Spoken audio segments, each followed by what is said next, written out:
Kjo është një pyetje goxha e drejtë për drejtë, apo jo?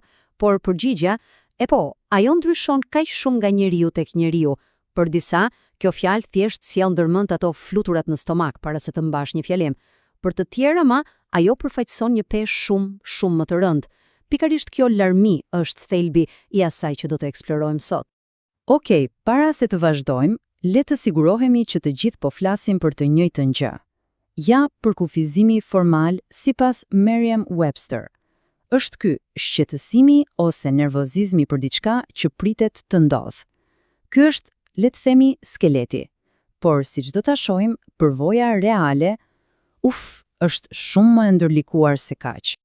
Atëherë, ja pak a shumë rrugëtimi ynë për sot. Do të nisemi duke e parë ankthin si një spektër, pastaj do të ngjitemi shkallë nëpër nivelet e tij, nga ai që menaxhohet tek ai që të prish punë e deri tek ai mbytësi.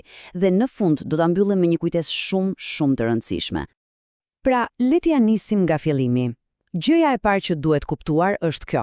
Ankthi nuk është si një çelës drite, on ose off. Jo, as pak. Ai funksionon përgjatë një gemi të tërë, një spektri. Mënyra më e mirë për ta imagjinuar është si butoni i volumit. Ndonjëherë është thjesht një përshpërim e lehtë në sfond, mezi e dëgjon, por herë të tjera volumi ngrihet aq shumë sa mbyt çdo gjë tjetër. Sot do të kalojmë nga nivelet më të ulta te ato më të lartë. Okej, le të hedhim një sy dy shkallëve të para të këtij spektri. Këto janë fazat që, le të themi, janë më të zakonshme dhe zakonisht të menaxhueshme. Atëherë, si ndryshojnë këto të dyja?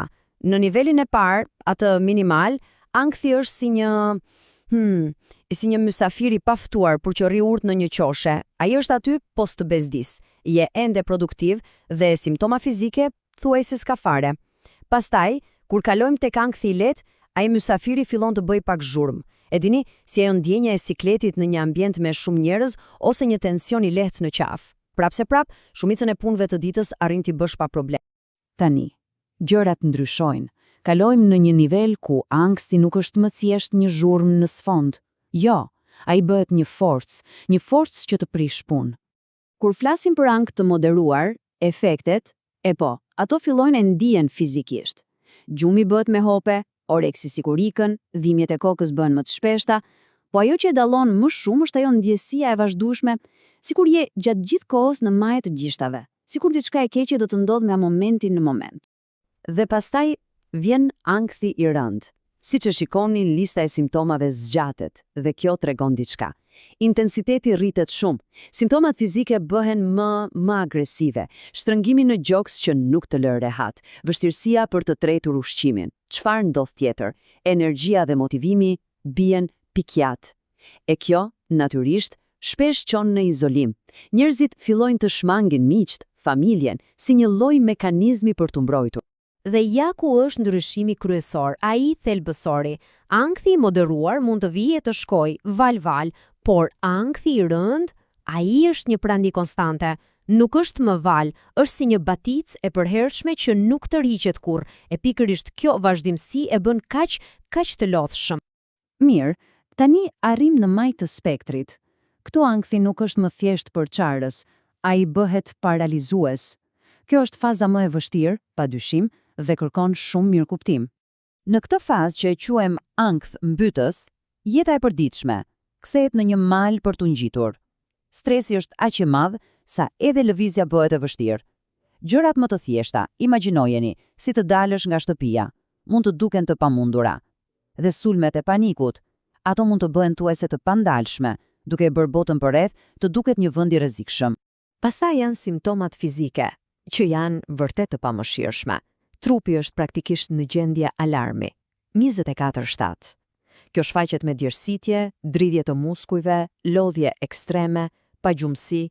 Pra, krijohet një rreth vicioz ku edhe mendja, edhe trupi janë thjesht të raskapit.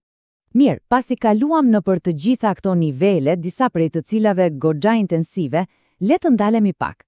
Tani dua të përqendrohemi te një mesazh ngushëllimi dhe mbështetjeje. Dhe kjo është ndoshta gjëja më e rëndësishme për të mbajtur mend nga gjithë kjo. S'ka rëndësi se ku ndodhet dikush në këtë spektër, nga niveli më i ulët tek ai më mbytësi. Thelbësoria është të kujtojmë se askush nuk është vetëm në këtë përvojë. Është një ndjenjë thellësisht njerëzore, e përbashkët. Gjithmonë ka njerëz që e kuptojnë dhe që janë aty. Dhe me këtë le ta mbyllim me një pyetje për të reflektuar. Përvoja e ankthit rrallë është e prerë me thik, bardh e zi.